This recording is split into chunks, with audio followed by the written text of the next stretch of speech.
Une ville japonaise, 1 million d'habitants, la 10e du pays, Hiroshima. Le 6 août 1945, personne n'avait prévenu ses habitants que leur ville allait être rayée de la carte. Hiroshima, ville universelle. C'est ici qu'a commencé l'ère nucléaire. En ce matin de mars 2011, une nouvelle menace s'est abattue sur la population japonaise. À 1000 km de là, 3 réacteurs de la centrale de Fukushima sont entrés en fusion. Un terrible tremblement de terre suivi d'un tsunami géant a ravagé le nord-est du Japon. De Hiroshima à Fukushima, qu'a-t-on vraiment appris sur le nucléaire? Qu'y a-t-il de commun entre les réfugiés d'un accident industriel et les victimes de l'acte de guerre le plus spectaculaire du XXe siècle? De Hiroshima à Fukushima, les experts ont minimisé les risques. Les politiques ont nié l'ampleur des désastres. Et les excuses des industriels n'y changent rien.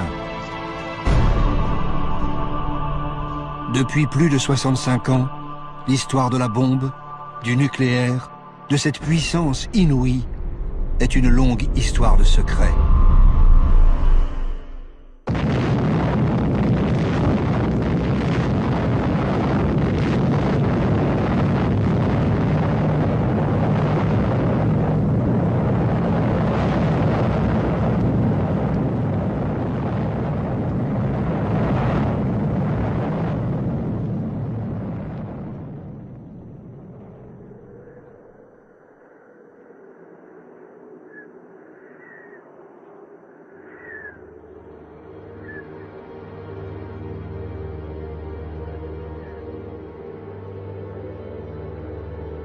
Ces silhouettes ont été imprimées à jamais sur les dernières parois restées debout après la première explosion nucléaire. Dans un rayon de 200 mètres, les corps qui ne se sont pas volatilisés sont carbonisés.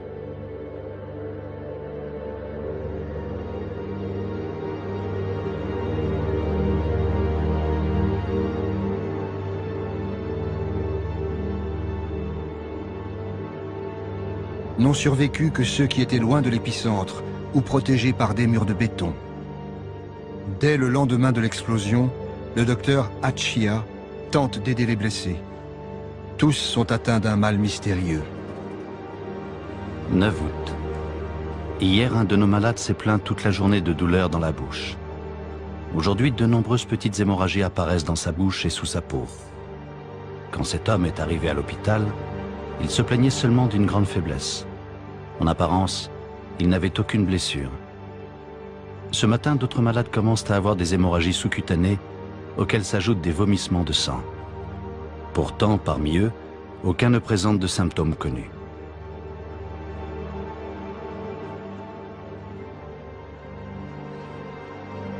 « 18 août.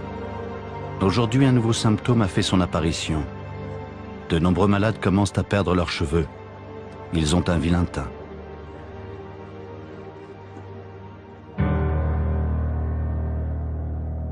Les observateurs dépêchés sur place par l'armée japonaise ne savent pas quoi penser.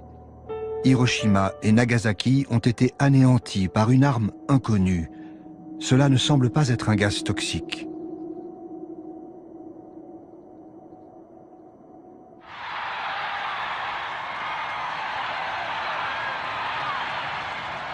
Aux États-Unis, chacun pense que les 2 bombes atomiques ont mis fin à la guerre. Pour la population, c'est une découverte. Ces armes ont été développées dans le secret le plus absolu. Même le Congrès ne savait rien. Mais l'histoire qu'on leur vend est celle de héros modernes et non pas d'une science qui tue.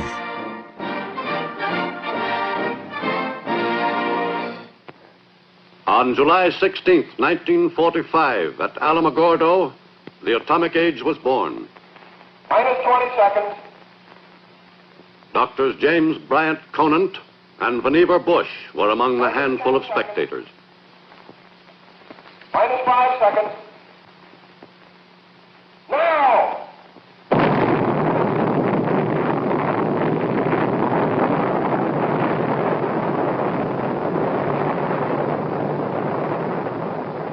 For Doctors Conant and Bush, who organized the development of the first bomb, this was a moment of supreme satisfaction.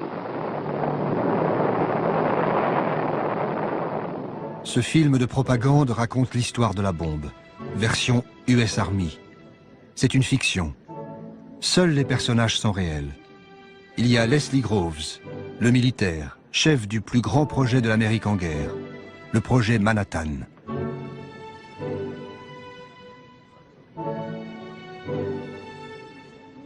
As head of the Manhattan District during the war, I was responsible for the development of the atomic bomb, control of atomic energy, and for all of the security. Il y a Robert Oppenheimer, le responsable scientifique du projet Manhattan. Automatic control has got it. This time, Rob, the stakes are pretty high. It's going to work all right, Robert, and I'm sure we'll never be sorry for it. Well, we'll know in 40 seconds. Son obsession, c'est de savoir si la bombe sera efficace. Et il y a Bush, le politique, celui qui a rendu possible la bombe en créant l'alliance entre militaires, scientifiques et industriels, donnant ainsi naissance à ce qu'on appelle encore aujourd'hui le complexe militaro-industriel. De cette alliance naîtra la bombe atomique, une arme qui va changer le monde.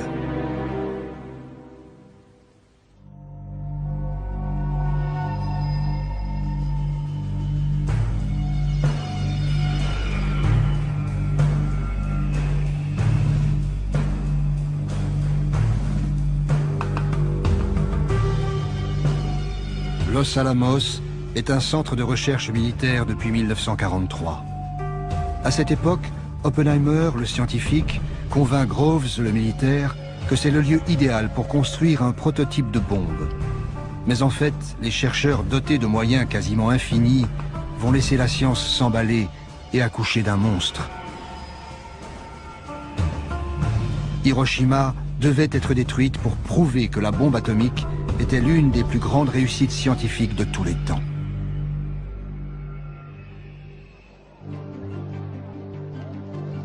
Tout a commencé lorsqu'en 1939, le célèbre physicien danois Niels Bohr se rend aux États-Unis pour une réunion à Princeton.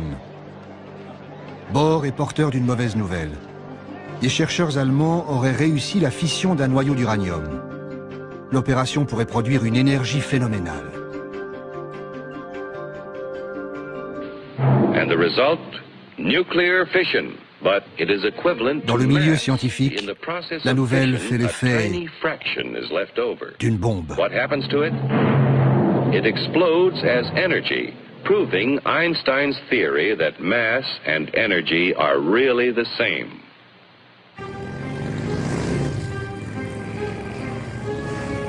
Au même moment, en mars 1939, les armées allemandes occupent la Tchécoslovaquie. Ce n'est pas seulement une catastrophe pour l'Europe centrale. Les nazis font du même coup main basse sur la plus grande mine d'uranium d'Europe.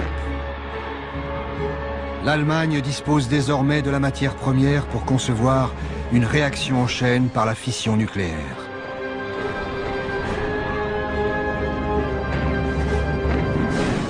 Puis, c'est la guerre.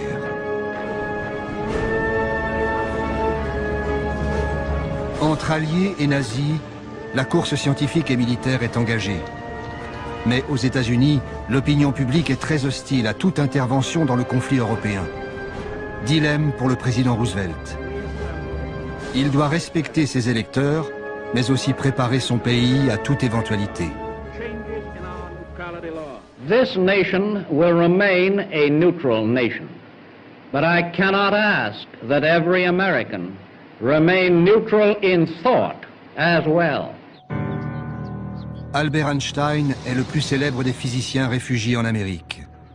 Comme tous les exilés européens, juifs et non-juifs, il sait de quoi Hitler est capable. Impossible donc de rester en dehors de la course aux armements. Poussé par le chercheur hongrois Szilard, il décide d'écrire au président des États-Unis. Grâce aux travaux de Joliot en France et ceux de Fermi et de Szilard en Amérique, il est devenu possible d'envisager une réaction nucléaire en chaîne dans une importante masse d'uranium, et ainsi générer de grandes quantités d'énergie et de nouveaux éléments de type radium. Cela pourrait aussi conduire à la fabrication de bombes. Une seule bombe de ce type, transportée en bateau et explosant dans un port, pourrait bien détruire le port tout entier et ses environs. À cette époque, ils ne sont qu'une poignée de chercheurs à avoir compris cet enjeu qui va changer le monde. Un ami d'Einstein transmet la lettre en main propre à la Maison-Blanche. Roosevelt réagit immédiatement. Les nazis se préparent à nous réduire en poussière. Il nous faut agir. Un des conseillers scientifiques de la Maison-Blanche est Vannevar Bush, celui qui deviendra l'un des 3 grands pionniers de l'ère nucléaire. Nous avions compris que la guerre allait se transformer en un combat sans merci, que l'Amérique allait devoir y participer tôt ou tard, que ce serait une lutte très technique, que nous n'étions absolument pas préparés à cela, et enfin, et c'est le plus important, que notre système militaire tel qu'il existait ne pourrait jamais produire à plein régime les nouveaux équipements dont nous aurions certainement besoin. Bush, le politique, est président de la richissime Carnegie Institution. Il décide de mettre autour d'une table scientifique, industrielle et militaire les 3 piliers du futur complexe militaro-industriel. Pour réussir, Groves le militaire en est certain. Il faut des moyens colossaux et garder le plus grand secret.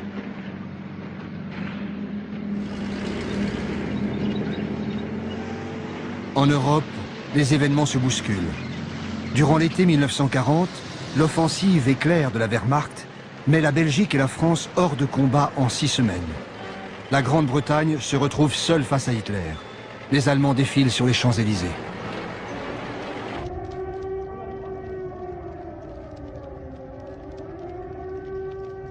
Déjà, leurs avions visent Londres.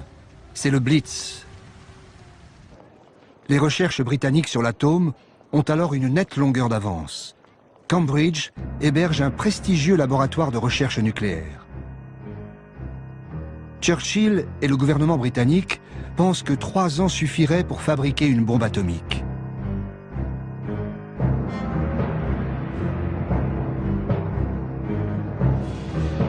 Mais il ne faut surtout pas que ces recherches tombent aux mains des nazis. Pour raconter ce qui se passe ensuite, les films de propagande d'après-guerre nous donnent encore une fois l'impression de suivre en direct une affaire top secret. Bush, le politique, s'inquiète auprès d'un de ses collègues des attaques sur Londres. The Germans are certainly working on an atomic bomb. As Harold Urey told you, they're getting a whole output of heavy water from the big Norwegian plant. They couldn't be doing it for anything else here. What was your impression of British progress? Chadwick and the other physicists agree entirely with us that given pure uranium-235, the bomb will work. But they realize that this will run into a big industrial job. The British are overtaxed by the present war production, and they urge that the job be done over here. Effectivement, l'Angleterre, sous les bombes, décide de livrer ses recherches aux États-Unis. Elle adresse à Washington un mode d'emploi de l'énergie atomique, le rapport Maude.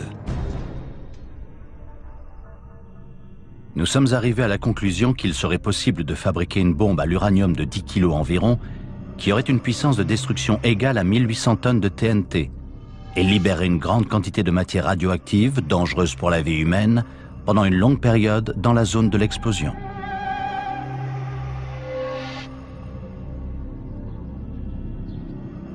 Face à cela, Roosevelt fait un choix politique.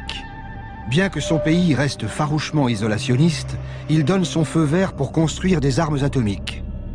Le programme nucléaire américain sera piloté au plus haut niveau de l'État, sans en référer au Congrès des États-Unis. La censure militaire s'abat sur la physique nucléaire. Elle disparaît des pages des revues scientifiques. Silence absolu. Sécurité oblige.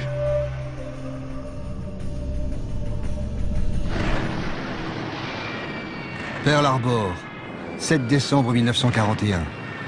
L'attaque surprise des avions japonais va mettre fin aux dernières hésitations. L'offensive japonaise fait basculer les États-Unis dans le conflit mondial. Roosevelt peut enfin rejoindre ouvertement le camp des Alliés contre les puissances de l'Axe, Japon, Allemagne, Italie. Bientôt la guerre embrase le Pacifique et étend son emprise aux 5 continents. La machine militaire américaine avait été lancée pour fournir des armes aux Britanniques. Désormais, elle va tourner à plein régime pour ses propres besoins.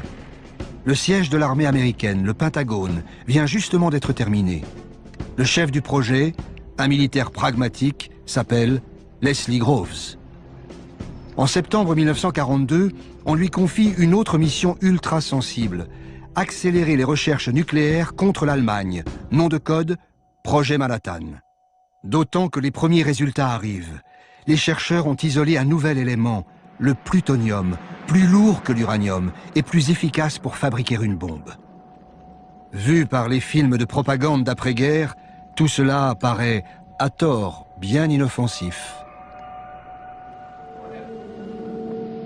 Here it is, General Groves, plutonium. Well, that's the first I've ever seen. But after this, if you don't mind, I wish you'd hold something under it, because after all, there's about over $50 million in that, too.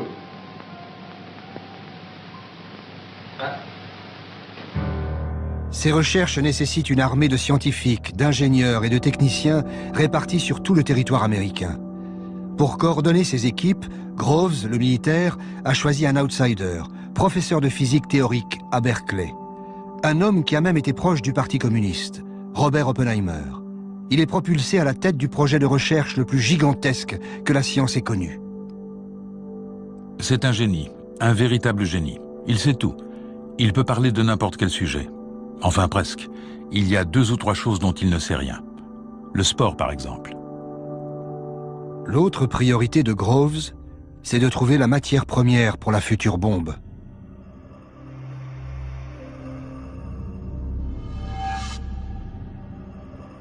Le plus important, bien sûr, était le minerai d'uranium.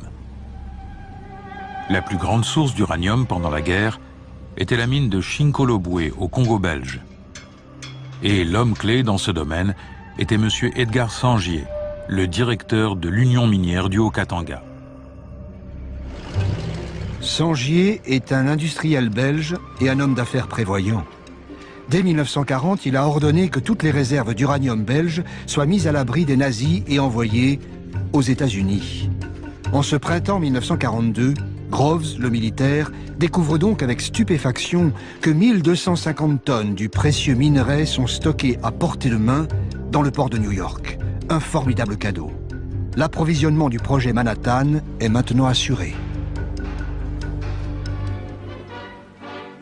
Parallèlement, un changement essentiel se produit.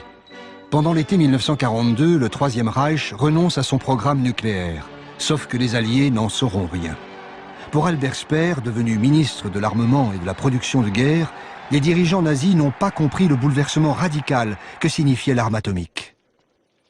Hitler m'avait quelquefois parlé de la possibilité d'une bombe nucléaire, mais cette idée dépassait ses capacités intellectuelles. Il était incapable de saisir le caractère révolutionnaire de la physique nucléaire. Sur la proposition des physiciens spécialistes du nucléaire, nous avons renoncé au projet de développement d'une bombe atomique, après que j'ai, une fois de plus, demandé combien de temps il faudrait et que l'on m'ait répondu qu'il fallait compter au moins 3 à 4 ans. Berlin a des soucis bien plus pressants. Pour soutenir l'offensive sur le front russe, le Reich a besoin de pétrole, ressource bien plus vitale que l'uranium des mines tchèques. Et pour cela, Hitler regarde du côté du Caucase, vers Bakou et jusqu'à l'Iran. Dupont de Nemours est l'un des géants de l'industrie américaine, inventeur du nylon et surtout principal fournisseur d'explosifs et de munitions pendant la guerre de sécession et les 2 guerres mondiales. Dès le début, Dupont fut appelé à soutenir le projet Manhattan, tout comme Monsanto, Kellogg, Union Carbide et autres grands groupes américains. Hiroshima devait être détruite pour asseoir la puissance économique et politique du complexe militaro-industriel.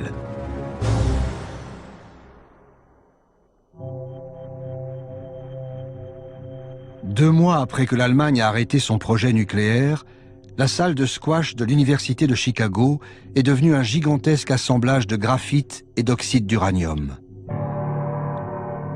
C'est le prototype CP1, une pile nucléaire de 350 tonnes.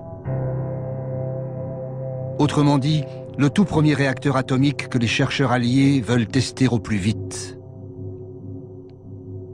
L'expérience a lieu le 2 décembre 1942. Secret militaire oblige. Ni l'université, ni les étudiants, ni la ville de Chicago n'ont été prévenus. Devant un public de savants, l'Italien Enrico Fermi, prix Nobel de physique, ordonne le démarrage de la réaction en chaîne. S'il s'est trompé dans ses calculs, il y aura une explosion nucléaire en plein centre-ville de Chicago.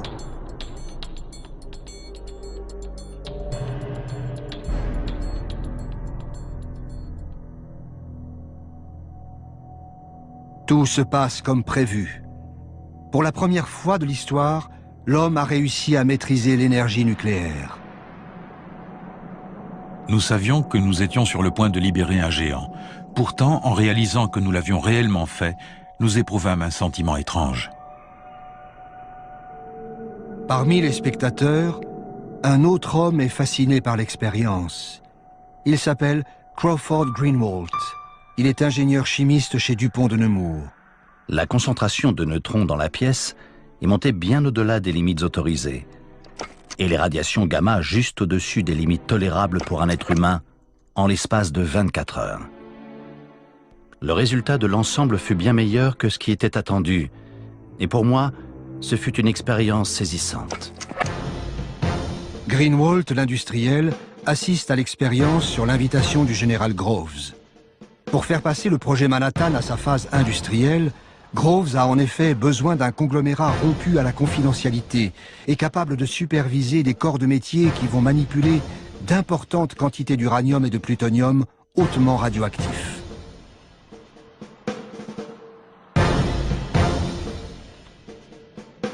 Le contrat est colossal, les risques aussi. Greenwalt, l'industriel, hésite.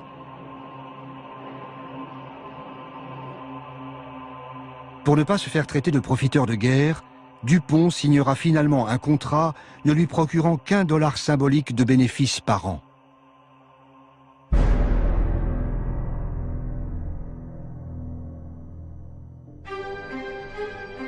Quelque part sur la côte ouest, dans un immense désert à 300 km de Seattle, Hanford. La taille du site construit par DuPont de Nemours donne la mesure des besoins industriels phénoménaux. Le chantier s'étend sur 1500 km².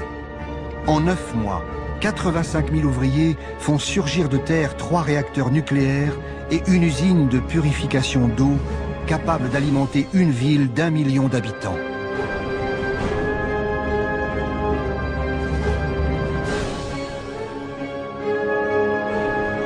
Des dizaines de milliers d'employés dorment sur place. Tous ont signé un contrat qui les oblige au secret. Les conversations téléphoniques sont écoutées, le courrier est lu et censuré.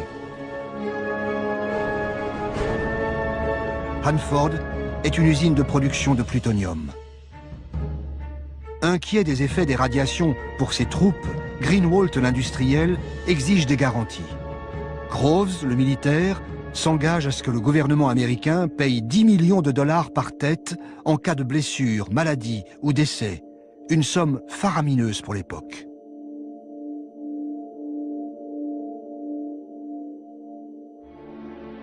Le projet Manhattan est réparti sur tout le territoire américain. Cette autre unité est gérée par Monsanto et General Electric.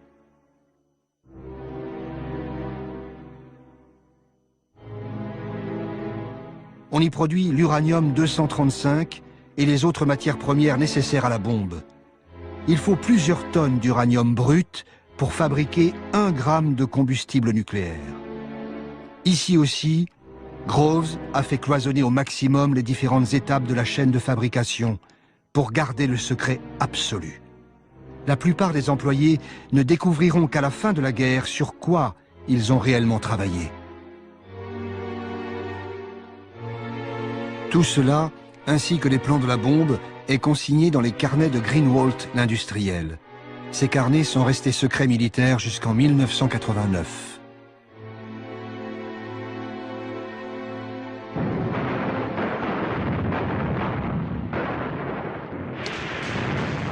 Début 1943, le vent de la guerre tourne. Sur le front européen, la déferlante allemande vers le Caucase a été stoppée net à Stalingrad. Épuisée par l'hiver russe, la 6e armée se rend aux soviétiques.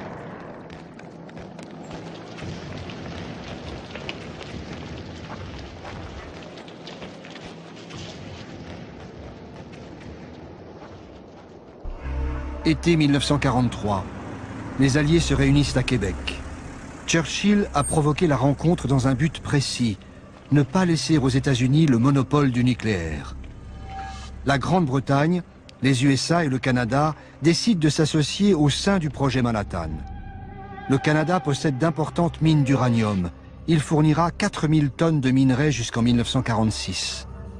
2 ans après la mise à l'abri des recherches anglaises, outre-Atlantique, une vingtaine de scientifiques britanniques viennent rejoindre les laboratoires américains.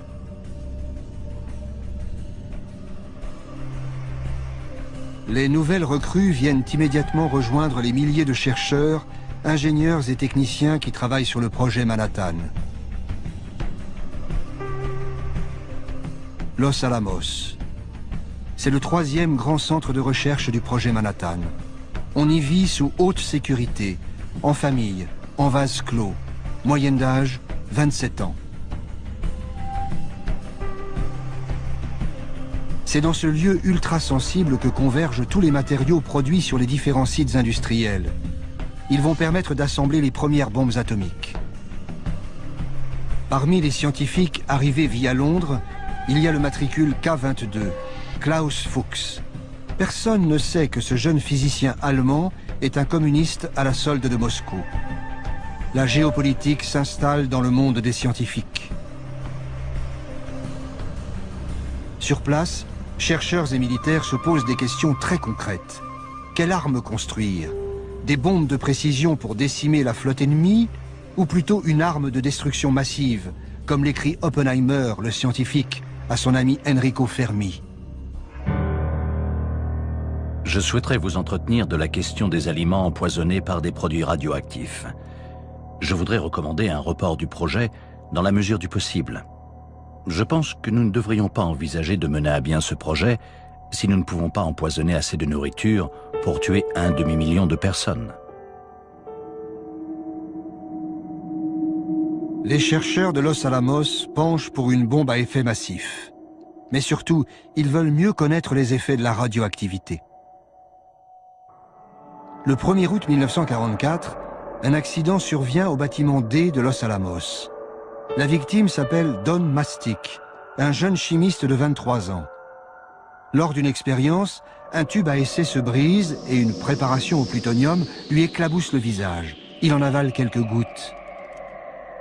Il consulte son médecin, le docteur Hempelmann. Mais personne ne sait ce qu'est une dose dangereuse. Hempelmann se tourne vers Oppenheimer. Quelles que soient les précautions prises, un accident du même type peut se reproduire. Il ne me paraît pas inutile de poursuivre des recherches en ce sens. Les militaires soutiennent un tel programme d'observation. La question la plus pressante, c'est de savoir jusqu'à quel point les substances que nous utilisons sont toxiques. Uranium, radium, polonium, beryllium. Il est nécessaire d'étudier la manière dont elles agissent sur le corps humain, en pénétrant par la peau, les poumons, le tube digestif. Des tests médicaux sont pratiqués sur Don Mastic. Mais pour mieux connaître les effets de la radioactivité, il faudra de vrais cobayes. Nous recommandons qu'un patient de l'hôpital de Rochester soit choisi pour une injection d'1 à 10 microgrammes de substances radioactives et que ses excréments soient envoyés à notre laboratoire pour analyse.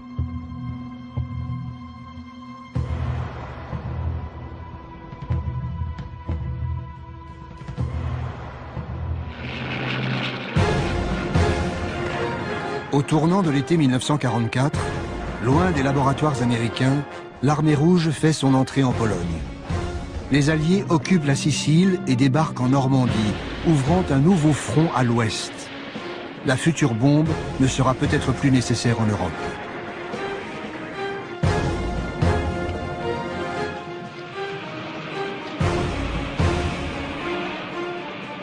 Dans le Pacifique, l'armada américaine se rapproche plus difficilement du Japon. En mer des Philippines, 128 000 Marines reprennent l'île de Saipan aux troupes de l'empereur. Puis l'état-major y établit ses premières bases aériennes. Tokyo est à portée des bombardiers B-29, mais refuse toujours de se rendre. Roosevelt sait qu'en politique, les plus grands secrets finissent toujours par s'éventer. Lincoln l'avait prédit bien avant lui. Nul ne peut tromper tout le monde tout le temps. Quand la bombe sortira de l'ombre, il faudra qu'on la rende utile. Avec elle, l'Amérique pourra dicter ses conditions à ses ennemis comme à ses alliés, à commencer par Staline. Hiroshima devait être détruite pour donner à l'Amérique un avantage décisif face aux Soviétiques.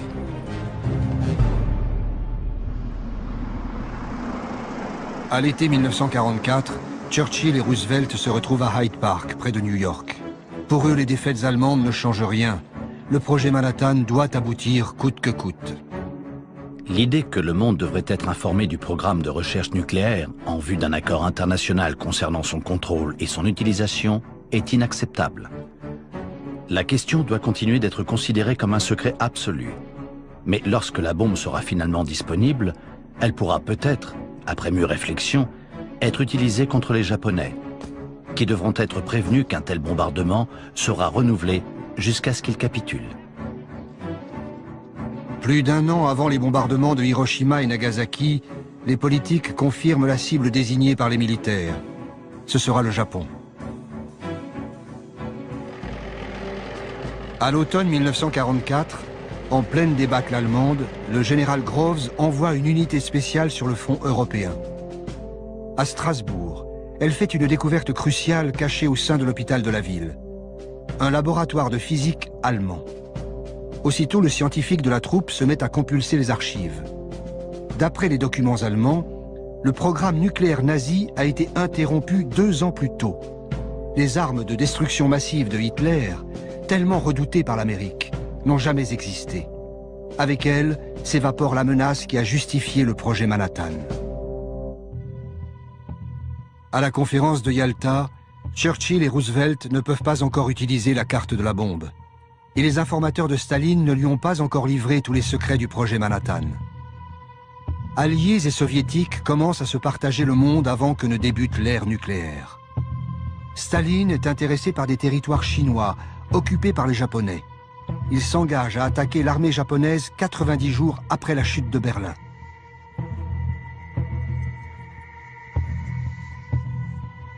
Reste à savoir qui sera le premier à occuper l'archipel. Car Tokyo refuse toujours de capituler.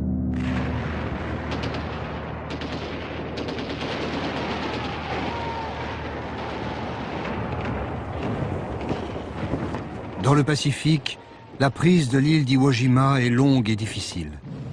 Mais ensuite, les B-29 de l'US Air Force ont le champ libre pour pilonner le sol japonais.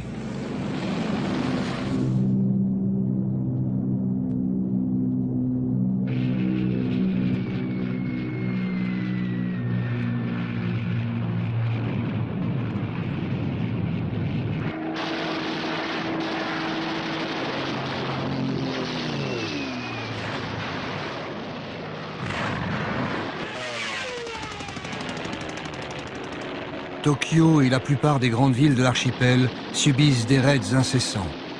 Plus de 8 millions d'habitants sont déplacés. Dans la seule nuit du 9 mars 1945, un déluge de bombes incendiaires fait plus de 100 000 morts dans la capitale japonaise. Le pays est affamé, à court de vivres, de carburant et de munitions. Sa puissante marine est totalement anéantie. Les kamikazes se battent jusqu'au bout, dans des avions de fortune, sans essence pour le retour. Leurs sacrifices font croire que le Japon ne renoncera jamais.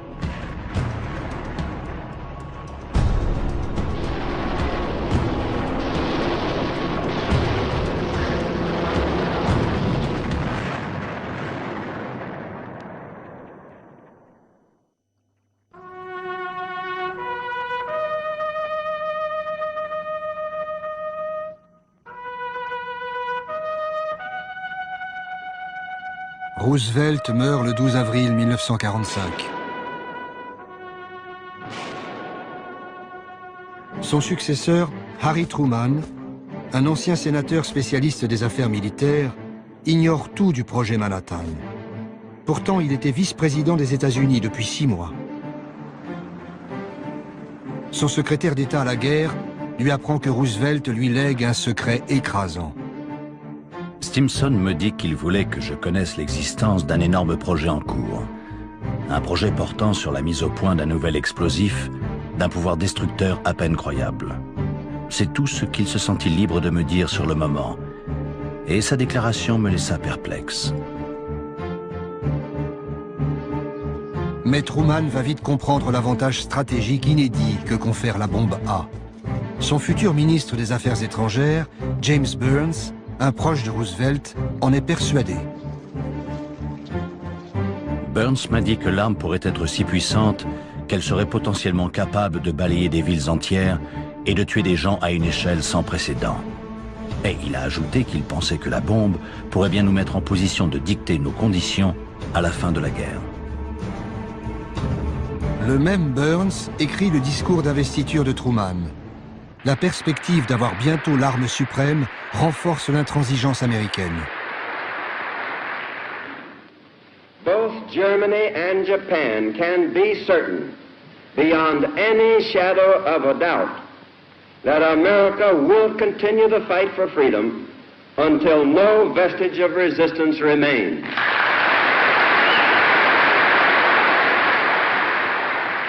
Our demand has been, and it remains, unconditional surrender.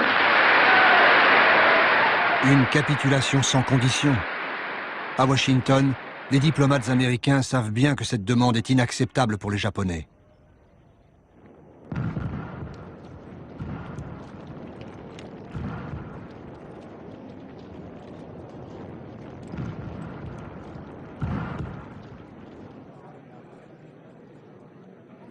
Le 8 mai, le monde apprend la capitulation de l'Allemagne.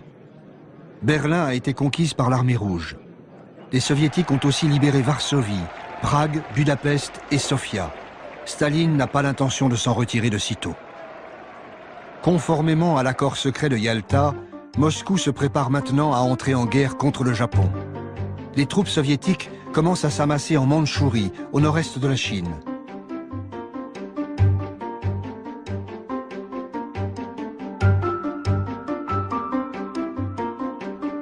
En Europe, l'après-guerre a déjà commencé. Mais à Londres, Churchill s'inquiète des visées de Staline sur l'Europe de l'Est. Il propose à Truman d'organiser une rencontre sans délai. Il me semble que nous pouvons difficilement parler de ces questions par correspondance et qu'aussi vite que possible, il devrait y avoir une rencontre entre les 3 grands chefs d'État. La réponse de Truman est surprenante. Je suis d'accord avec vous pour dire qu'une rencontre entre les 3 chefs d'État serait souhaitable. Cependant, en ce qui concerne la période, il me sera extrêmement difficile de m'absenter de Washington avant la fin de l'année fiscale, le 30 juin. Étonné par l'attentisme du nouveau président, alors que Staline bouge ses pions sur l'échiquier européen, Churchill insiste. Je pense que la rencontre devrait avoir lieu en juin et j'espère que votre année fiscale ne la retardera pas. Truman cherche à gagner du temps. Il fait savoir à Staline qu'il ne sera pas disponible avant le milieu du mois de juillet. Churchill est furieux. Je considère que la date du 15 juillet, je répète juillet, le mois qui suit le mois de juin, est beaucoup trop tardive pour aborder les questions urgentes qui demandent que nous les traitions ensemble. J'avais proposé le 15 juin, je répète juin, le mois qui précède le mois de juillet. Mais si ce n'est pas possible, pourquoi pas le 1er juillet, le 2 ou le 3 ? Truman finit par imposer sa volonté. La réunion se tiendra à Potsdam, près de Berlin, le 15 juillet. 15 juillet.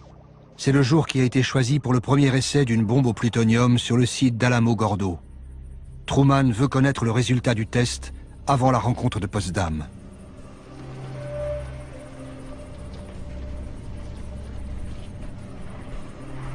Sur le site d'Alamogordo, comme à Los Alamos, les équipes travaillent 12 heures par jour, 7 jours sur 7.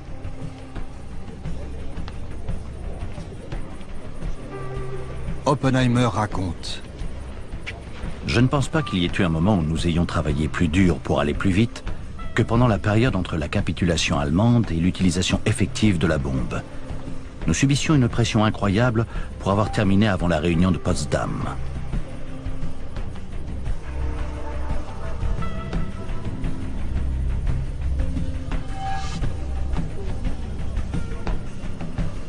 À Washington, on ne se demande plus s'il faut utiliser ou non la bombe contre le Japon, mais quand et surtout comment.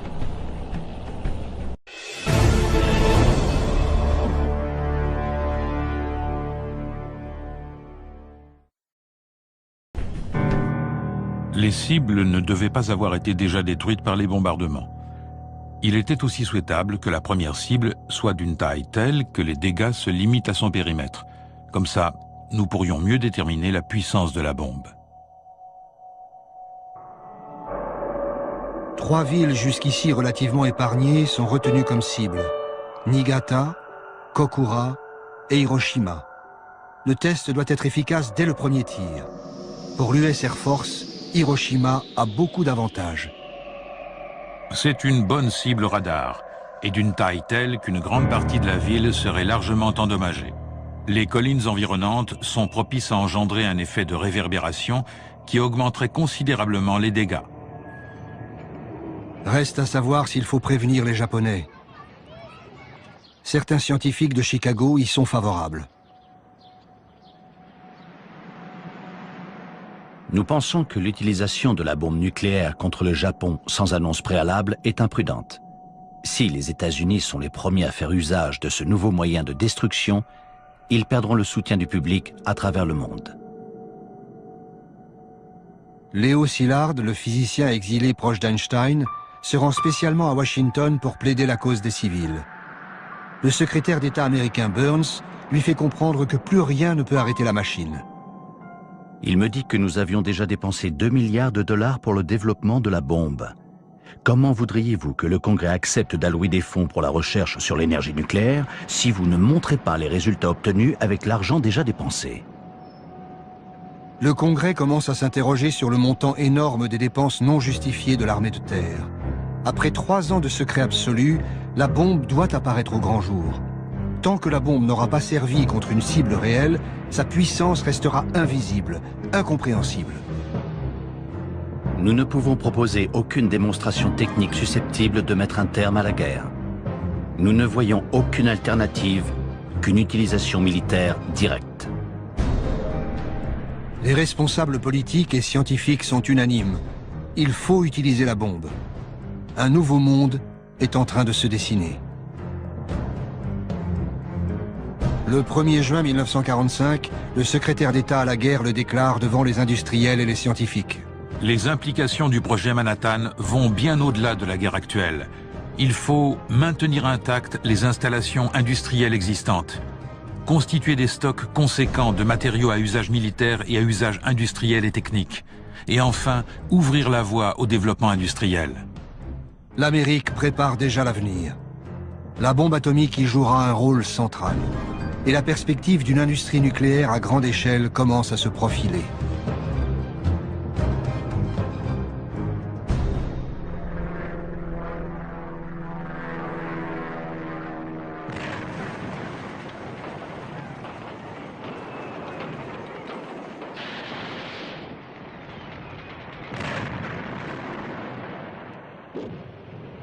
L'armée américaine s'empare de l'île d'Okinawa.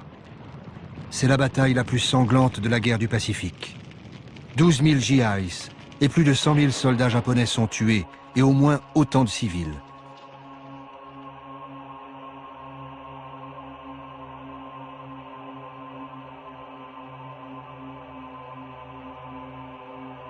Okinawa, c'était le dernier rempart avant le débarquement des troupes américaines dans l'archipel japonais.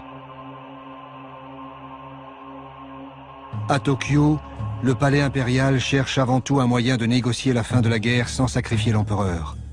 Quelques jours avant la conférence de Potsdam, il tente de faire passer le message via Moscou. Le 7 juillet, Truman et son secrétaire d'État Burns embarquent à bord du croiseur Augusta pour se rendre à Potsdam. Ils apprennent qu'un télégramme très urgent a été transmis par les Japonais à leur ambassade en Union soviétique. La première vraie preuve du désir des Japonais de mettre fin à la guerre est parvenue aujourd'hui sous la forme d'un message intercepté envoyé par le ministre des Affaires étrangères Togo à Sato, son ambassadeur à Moscou. Il lui demande de rencontrer Molotov et de l'informer du vif désir de l'empereur de mettre fin à la guerre. En outre, Togo dit que les termes « capitulation sans condition » formulés par les Alliés sont la seule chose qui empêche la cessation de la guerre et que si ces termes sont maintenus, les Japonais devront évidemment continuer à se battre.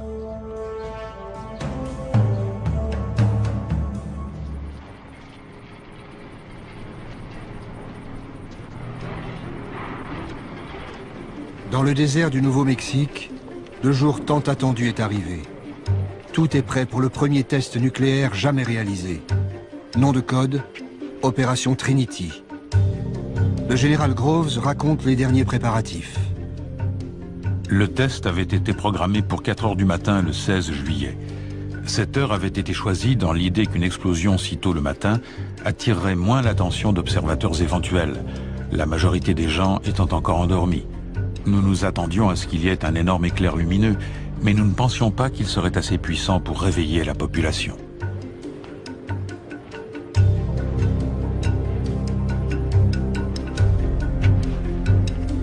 On l'appelle le gadget, une bombe à implosion contenant 6 kilos de plutonium.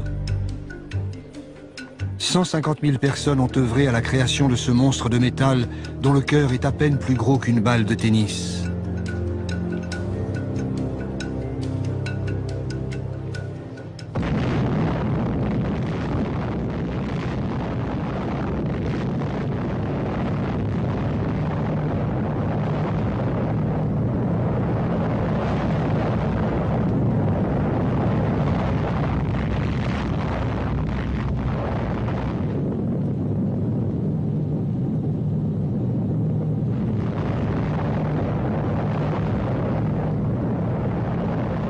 La boule lumineuse fut visible jusqu'à 300 km alentour.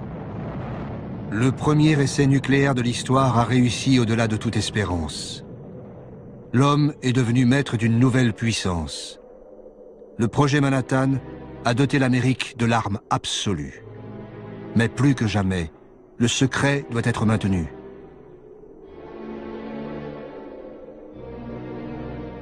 Groves, le militaire, fait diffuser un communiqué préparé à l'avance.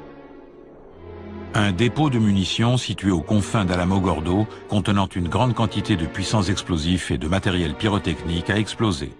L'accident n'a fait aucune victime et les dégâts matériels, en dehors de l'entrepôt lui-même, sont négligeables. Le communiqué officiel de Groves n'a rien à voir avec la réalité. Mais dès cette époque, il faut couper court aux interrogations de la population.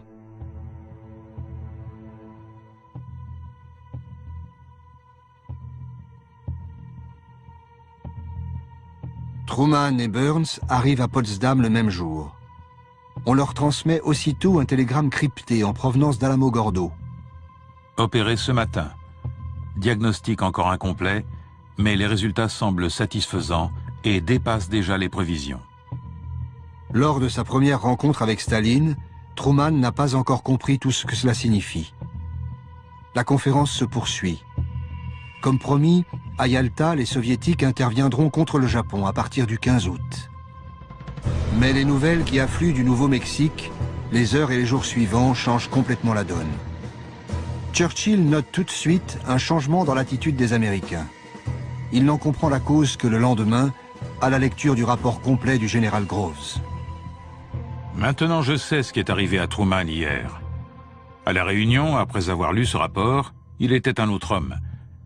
Il s'est mis à dicter aux Russes ses conditions et, plus généralement, il a pris la direction des débats. Le secrétaire d'État Burns raconte. Le président et moi n'étions pas pressés de voir les Russes entrer en guerre après l'annonce de la réussite de l'essai nucléaire. Pour Truman, la bombe atomique est devenue la carte maîtresse de la diplomatie américaine.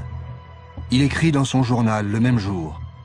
C'est certainement une bonne chose pour le monde que la bande à Hitler ou celle de Staline n'ait pas découvert la bombe atomique. Cela semble la chose la plus terrible jamais découverte, mais on peut en faire la plus utile. Truman n'a plus besoin de l'appui soviétique pour faire plier Tokyo. Mais encore faut-il pouvoir tester la bombe avant que le Japon, totalement encerclé, ne rende les armes. 2 jours après, Groves envoie un autre télégramme à Potsdam. Selon l'état de préparation du patient et les conditions atmosphériques, l'opération pourrait avoir lieu à n'importe quel moment, à partir du 1er août. Le compte à rebours est enclenché. L'ordre de lâchage de la bombe est transmis le 25 juillet aux forces aériennes stratégiques pour le Pacifique.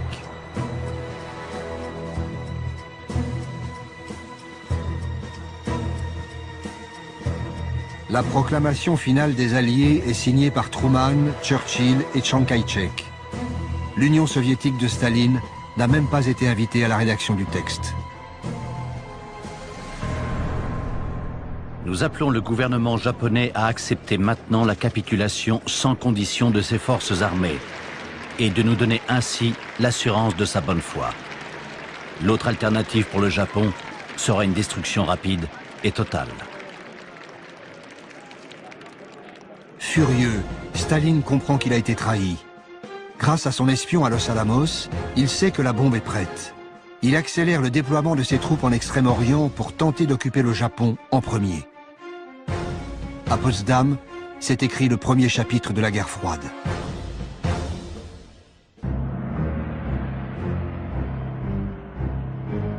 La découverte d'armes nouvelles est le propre de l'art militaire, rester dans le plus grand secret aussi.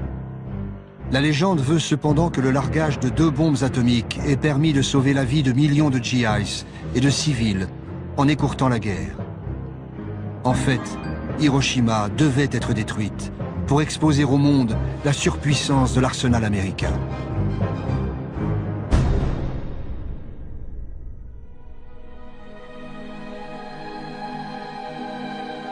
Aéroport militaire américain de Tinian. La préparation des équipages chargés du largage de la bombe a commencé 1 mois et demi plus tôt. Little Boy, la bombe destinée à Hiroshima, pèse plus de 4 tonnes. C'est une bombe à l'uranium.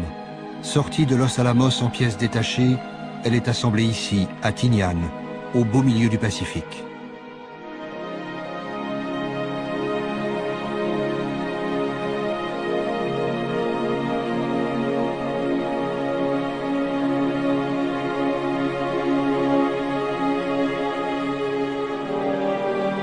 Un bombardier B-29 est aménagé pour recevoir la bombe. Il est baptisé Enola Gay, en hommage à la mère du pilote.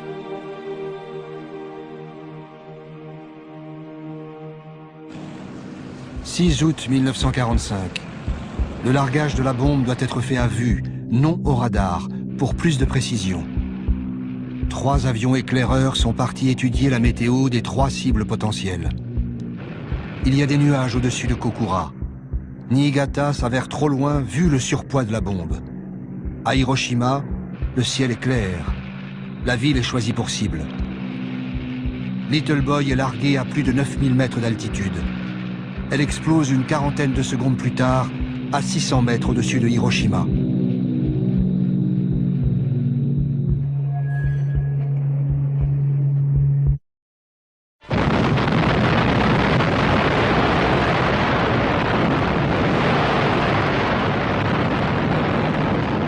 La boule de feu libérée par l'explosion nucléaire atteint la température d'1 million de degrés centigrades. Elle se propage au-delà de la vitesse du son en brûlant tout l'oxygène sur son passage. C'est un soleil en train de naître à la surface de la Terre.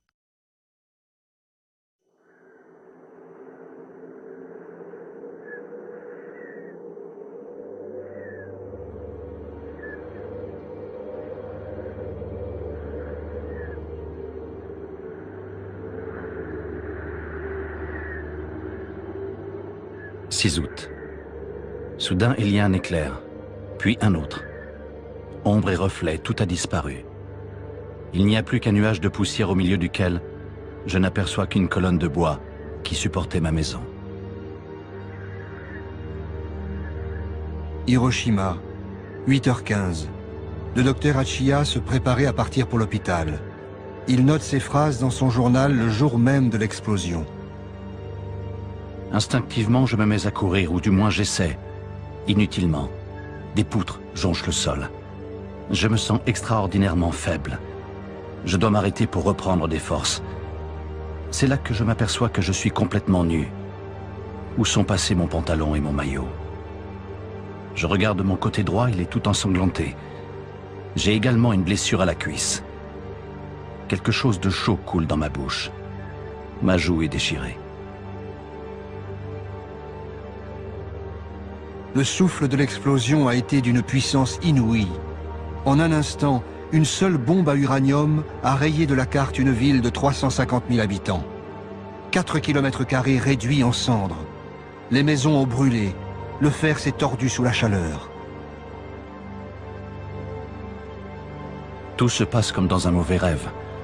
Je vois venir des ombres, des espèces de fantômes qui marchent les bras écartés. Je me demande pourquoi. Tout à coup, je comprends qu'ils sont brûlés et qu'ils se tiennent les bras écartés pour éviter le contact avec leur propre peau. L'explosion a tué 70 000 personnes. 70 000 autres seront emportés par les effets de l'irradiation dans les mois suivants. 200 000 habitants ont survécu. Ce sont les Hibakusha, les irradiés de la bombe atomique.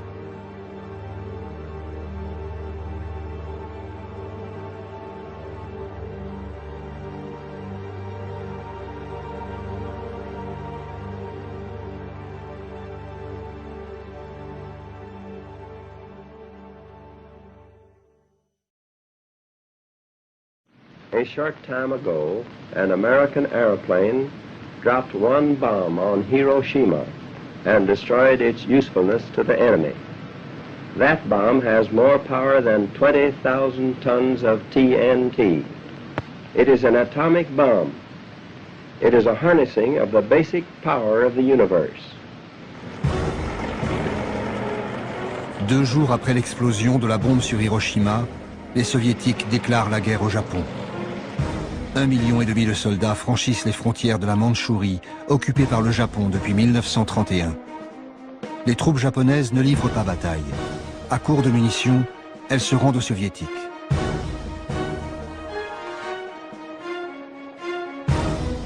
À la base de Tinian, la deuxième bombe est fin prête.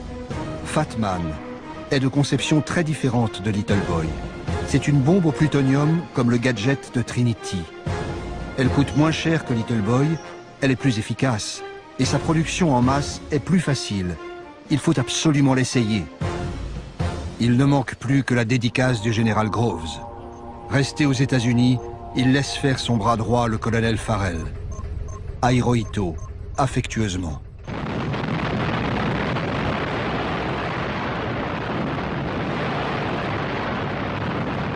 « 9 août, 11 heures passées de quelques minutes. Depuis un B-29, un caméraman filme le champignon atomique au-dessus de Nagasaki.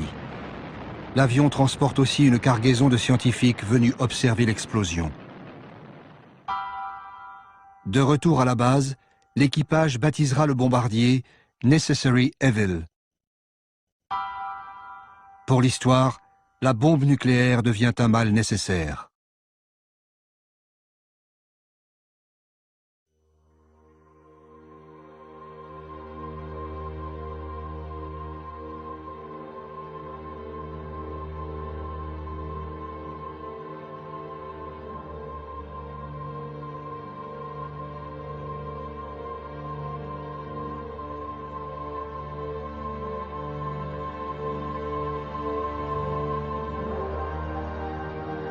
À Nagasaki, 80 000 habitants sont morts sur le coup ou dans les 4 mois qui ont suivi.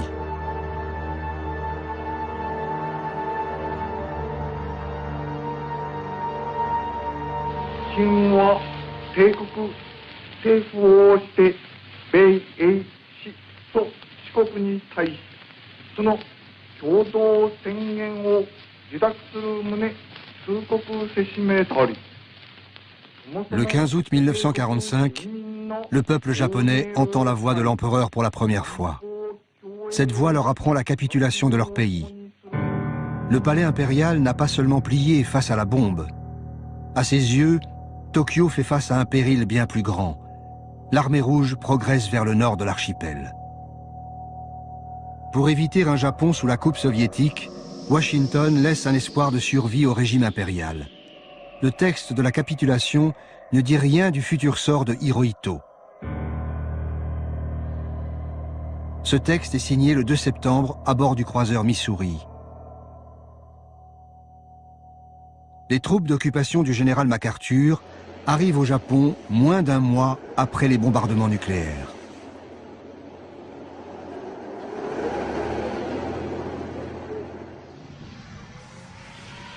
Mais les premiers étrangers à se rendre à Hiroshima et Nagasaki sont des journalistes. L'Australien Peter Burchett est épouvanté par les symptômes dont souffrent les rescapés. À Hiroshima, 30 jours après la première explosion atomique qui a totalement détruit une ville et stupéfié le monde, des habitants qui n'ont pas été touchés directement par la déflagration souffrent atrocement et continuent à mourir pour des raisons encore inconnues, dont on peut seulement dire qu'il s'agit d'une peste atomique. Aussitôt, l'armée contre-attaque. Le colonel Farrell, bras droit de Groves au Japon, convoque le journaliste et fait publier un ferme démenti. À Hiroshima, ceux qui devaient mourir sont morts. Actuellement, au début du mois de septembre, il n'y a plus personne qui souffre des effets de la radioactivité. Farrell se rend à l'hôpital de Hiroshima. Le personnel médical l'assaille de questions. Mi-septembre, il conseille à son patron, Groves, d'étendre les opérations d'apaisement. Hier, à Hiroshima, nous avons rencontré les médecins japonais. Le professeur Tsuzuki nous a interrogés. Il se demandait si l'explosion n'avait pas libéré des gaz toxiques. Pour couper court à ces suppositions, nous avons formellement répondu qu'il n'y avait pas eu utilisation de gaz toxiques. Nous rendons publique cette information. Il serait souhaitable que vous en fassiez de même auprès des Alliés. La machine de propagande se met en marche. Il faut rassurer tout le monde au moment où les troupes américaines s'installent dans le pays. Aux États-Unis, l'opération de propagande porte également ses fruits. Les responsables du projet Manhattan réussissent à vendre à la presse la prouesse technologique de Los Alamos. Dès le 11 septembre 1945, Groves, le militaire, et Robert Oppenheimer, le scientifique, organisent un voyage de presse au Ground Zero du Nouveau-Mexique.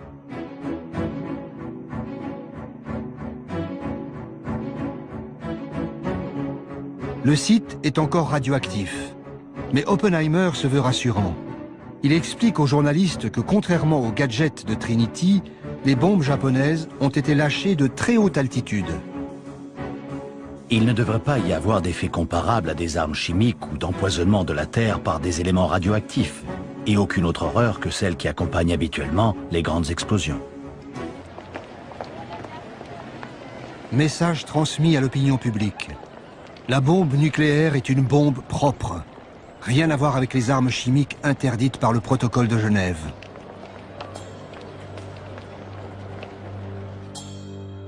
Pendant ce temps, au Japon, d'autres militaires arrivent pour filmer et analyser les effets de la nouvelle arme. Un soldat montre fièrement le point d'impact de la bombe au milieu des ruines encore radioactives. Voilà l'épicentre, Ground Zero. D'autres désignent aux caméras les traces laissées par le souffle nucléaire. Ils étudient soigneusement la propagation des rayons brûlants et leur empreinte sur les édifices.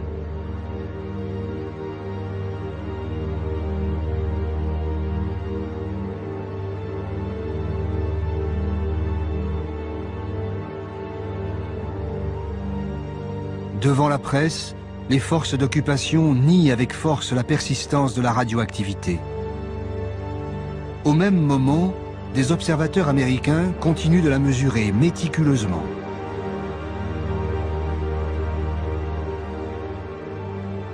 Un GI qui raconte sa mission de patrouille à Nagasaki est stupéfait.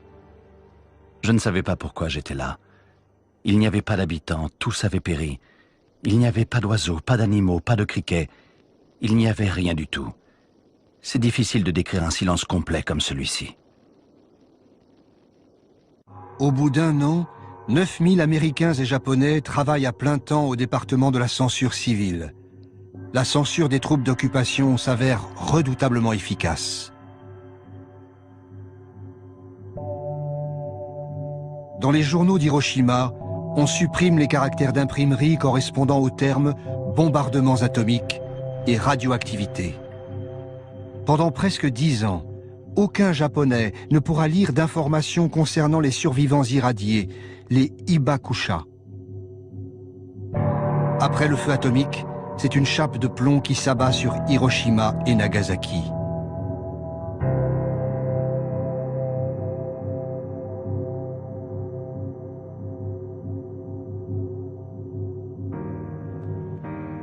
Tous les documents censurés pendant des années sont conservés ici, à l'Université du Maryland, près de Washington. Des dizaines de milliers de livres, de journaux et d'affiches. Face aux officiers américains qui protestent contre le poids de cette censure, le général MacArthur se montrera toujours intraitable. C'est une propagande fausse et pernicieuse qui vise à donner l'impression qu'une forme de censure arbitraire et cynique aurait été instaurée. Après avoir muselé la presse, il reste une autre opération plus délicate à mener, la désinformation sur les effets de la bombe. En novembre 1945, le Congrès américain ouvre une commission d'enquête sur le développement de l'atome et son contrôle. Groves poursuit son opération de légitimation devant les sénateurs. The casualties which would have resulted from an invasion of the Japanese home islands would have been tremendous. Churchill placed them at over 1 million Americans. The atomic bomb made it impossible for the Japanese to continue the war, despite their determination to fight to the bitter end. And in that fighting, they would have taken with them tens of thousands of Americans. Groves joue avec les chiffres. La bombe a-t-elle préservé quelques dizaines de milliers ou 1 million de vies américaines? Peu importe. Ce qui compte, c'est de défendre la doctrine du mal nécessaire, en direct devant les parlementaires. De même, sur la question sensible des radiations résiduelles, Groves s'en tient à une ligne officielle qui ne s'embarrasse pas de nuances. Il n'y en a pas, et c'est un nom très ferme. Sauf au moment même de l'explosion, il n'y a pas eu de dommages radioactifs. Cela n'a duré qu'un instant. Un sénateur lui demande s'il existe un antidote aux radiations. Groves répond: Les dommages radioactifs sont de plusieurs types. Si l'irradiation est assez forte, la mort est immédiate. Une dose moins forte peut entraîner une mort différée, mais les médecins disent que la souffrance est supportable. C'est même une manière très agréable de mourir. Ceux qui sont seulement légèrement irradiés peuvent guérir avec le temps. S'agit-il d'une question de soins ou de temps? Demande le sénateur. C'est une question de temps. Si une personne qui travaille avec des matériaux radioactifs est accidentellement irradiée, elle prend un congé pour se tenir éloignée de ces matériaux et avec le temps, elle guérit. Au final, les sénateurs se rangent derrière Groves, le militaire. Leur objectif est le même: rassurer l'opinion publique sur le développement nucléaire appelé à un avenir radieux. Chez les militaires, l'unanimité de façade sur les bienfaits de la bombe n'a jamais été totale. À peine 2 jours après le bombardement de Nagasaki, l'homme qui a transmis l'ordre de largage de la bombe, le général Spaatz, notait déjà dans son carnet personnel: Quand la bombe atomique avait été discutée à Washington en ma présence, je n'y étais pas favorable. De même que je n'ai jamais été favorable à la destruction de villes entières et à l'anéantissement de tous leurs habitants. Le même jour, l'ancien président Herbert Hoover confiait au secrétaire à la guerre Stimson: L'utilisation de la bombe atomique et la mise à mort aveugle de femmes et d'enfants révoltent mon âme.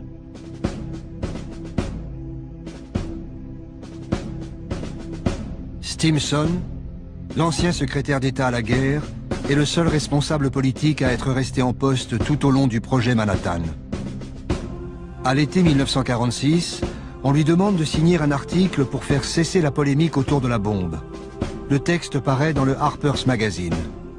Il déclare une fois pour toutes que l'arme atomique fut l'ultime recours pour terminer la guerre et sauver plus d'1 million de vies américaines. En privé, Stimson avouera ne pas se reconnaître dans ce texte largement inspiré par les responsables du projet Manhattan. Mais la doctrine est définitivement scellée. La bombe était un mal nécessaire et même indispensable.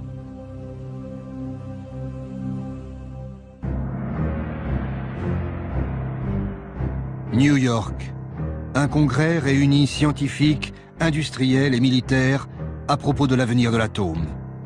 En cette fin de l'année 1945, les hommes de l'ombre qui ont pensé la bombe se félicitent en public. Et ils commencent à préparer l'avenir. We're going to talk about the future and not the past. You've all heard a great deal about what made the Manhattan Project a success, but you're looking now up here at this table at a group of men who haven't been featured in the public press or in addresses or anything of that kind. They represent, and they were the leaders in their particular companies. They represent Carbide and DuPont and Kellex and Monsanto and Tennessee Eastman. And those men did the industrial job that made the Manhattan Project a feasible, practical result instead of something that we were still struggling with. I think you should all remember that.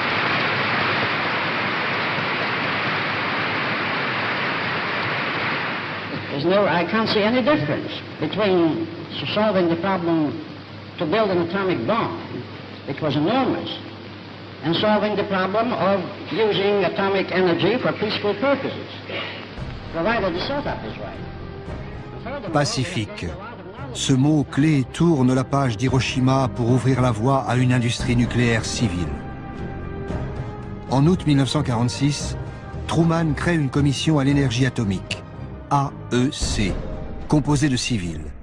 La guerre est finie. Partout, les généraux quittent les postes de décision. En janvier 1947, l'AEC prend le contrôle des sites industriels militaires d'Hanford et d'Oak Ridge. L'énergie nucléaire va partir conquérir le monde et devenir une puissance industrielle et économique. Le serment d'Hippocrate impose de sauver les humains, pas de s'en servir comme cobayes. C'est pourtant ce qui s'est passé à Hiroshima et Nagasaki. Le projet Manhattan a déjà donné lieu à des expérimentations sur l'homme, mais l'utilisation de la bombe atomique permettra de les étendre à une toute autre échelle. Cette expérience grandeur nature, étudiée pendant des décennies, a permis à l'Amérique de se préparer aux dangers de l'ère nucléaire.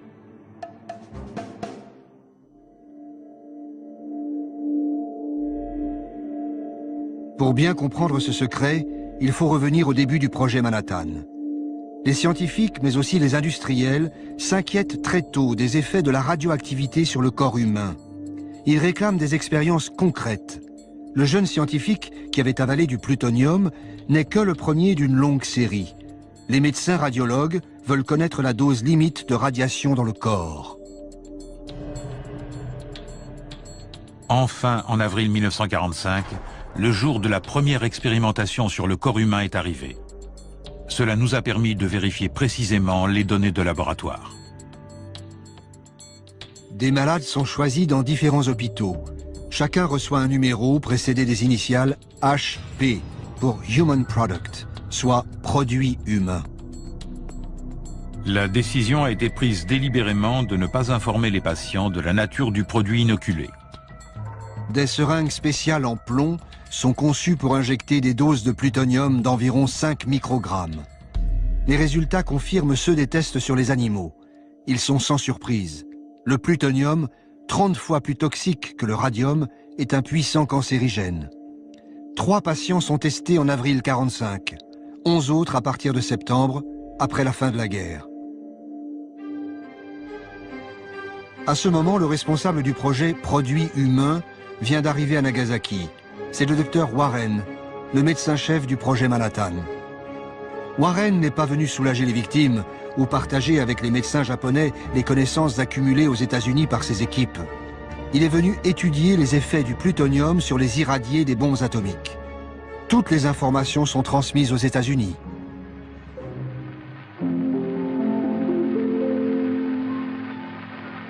At the end of 2 weeks, which was the critical period, burns and cuts, which appeared to be curing, suddenly worsened. Hemorrhage developed, which could not be stopped. Many died, and the number of deaths kept mounting from day to day. Purpura appeared on the upper half of the body in a majority of cases, and as it spread to all parts of the body, the condition of the victim became worse. Depilation was also a characteristic symptom of the critical period. This soldier was in the barracks 1 kilometer northeast of the epicenter. He suffered no burns, but around the 28th of September, more than 7 weeks after the bombing, depilation developed. Spots appeared, accompanied by a fever of 39.5 degrees and diarrhea.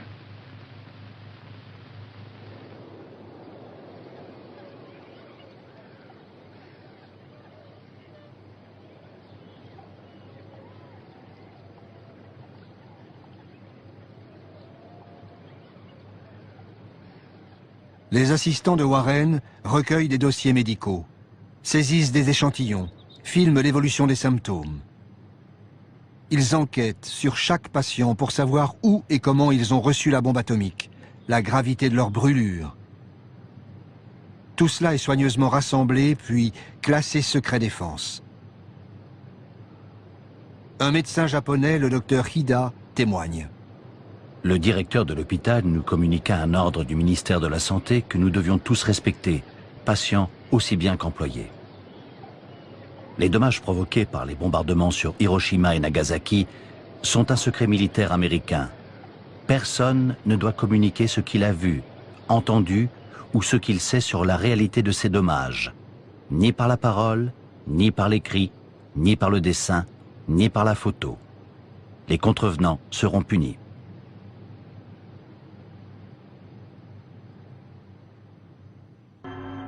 Warren, le médecin, est très précis dans ses observations. Son premier rapport, en revanche, est parfaitement dans la ligne officielle. La bombe A n'émet que peu de radiation, brièvement et sans conséquence. Les radiations des explosions nucléaires ayant causé des dommages physiques furent émises principalement pendant la seconde après l'explosion. Quelques blessures ont pu apparaître plus tard, mais toutes se sont produites pendant la première minute. Les deux autres types de radiations, celle provenant de la fission et celle causée par des objets près du centre de l'explosion, n'ont fait aucune victime. Cela a été prouvé définitivement. De retour aux États-Unis, Warren reprend les tests humains commencés à la fin de la guerre. À l'hôpital de Rochester, une aile spéciale gardée par des militaires est construite à cet effet. Jusqu'à l'été 1947, 11 patients y recevront des injections de plutonium. 3 mourront dès la première année de l'expérience. Effrayée par les risques de scandale, la toute nouvelle commission à l'énergie atomique, AEC, décide d'enterrer le dossier. Il est préférable qu'aucun document ne soit divulgué qui ferait référence aux expériences sur des humains et pourrait avoir un effet négatif sur l'opinion publique ou déclencher des poursuites judiciaires. Les documents concernant ce domaine de travail doivent être classés secrets.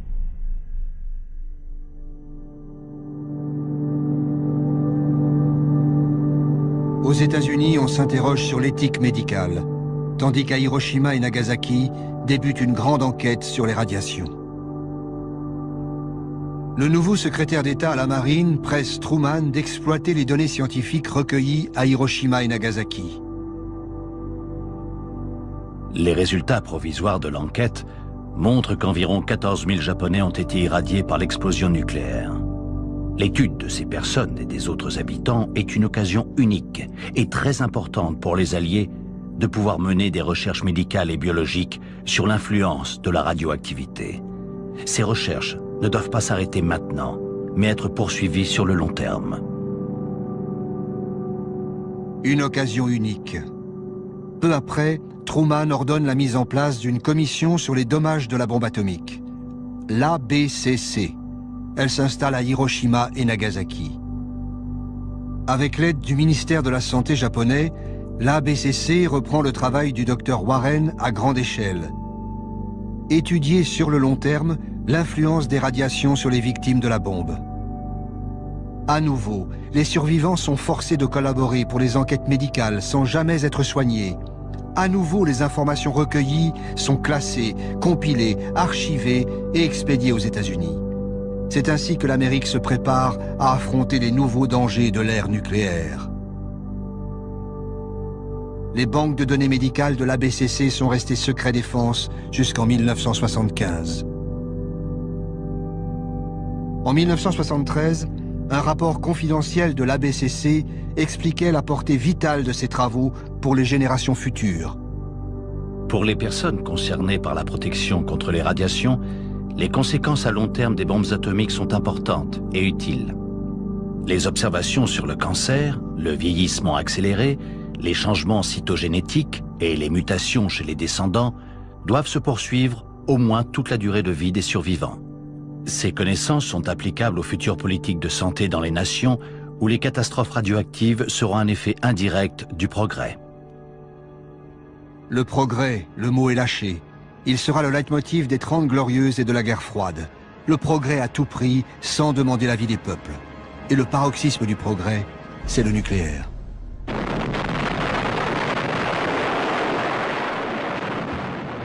Nucléaire militaire d'abord. Dès la fin des années 40, la course aux armements est lancée à vitesse exponentielle. L'URSS s'y jette tout de suite pour rattraper son grand rival, puis viendront la France, la Chine, et ceux qui feront cette course en secret, Israël, l'Inde, le Pakistan. L'arsenal mondial devient un monstre incontrôlable.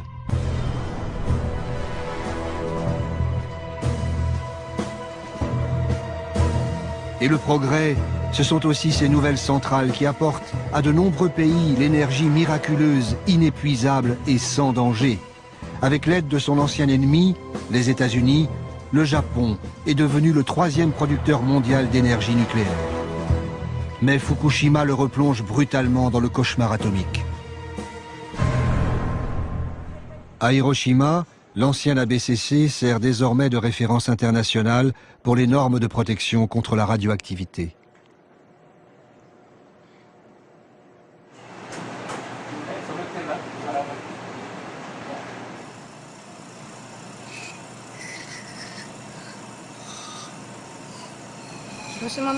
Personne n'avait imaginé que les irradiés de Hiroshima auraient des leucémies, des saignements de gencives ou des taches sur la peau. Mais maintenant, on sait bien que dans une zone donnée et avec une dose de radioactivité donnée, on aura tel problème de santé. Les gens de Fukushima sont inquiets parce qu'ils pensent au risque de cancer. Ils ont dans la tête les images de Hiroshima comme les brûlures, les dents qui tombent ou les morts. Je suppose qu'ils sont très angoissés car ils imaginent qu'il peut leur arriver la même chose. Tous les 2 ans depuis 35 ans, M. Nakanishi vient passer une série de tests médicaux à l'ancienne ABCC, devenue centre de recherche sur les effets de la radiation.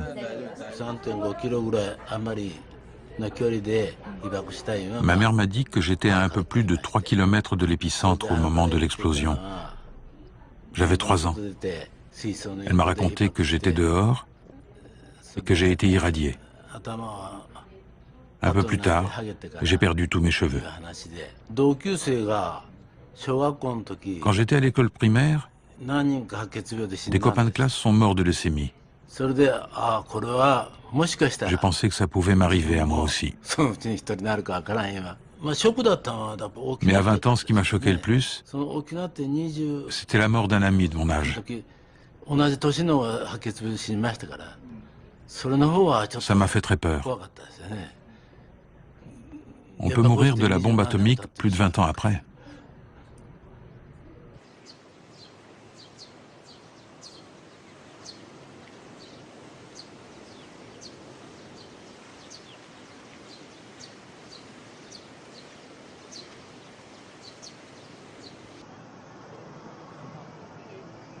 Chaque année, le 6 août, les habitants de Hiroshima commémorent le jour où le monde est entré dans l'ère nucléaire. le Japon a été le seul pays victime de la bombe atomique.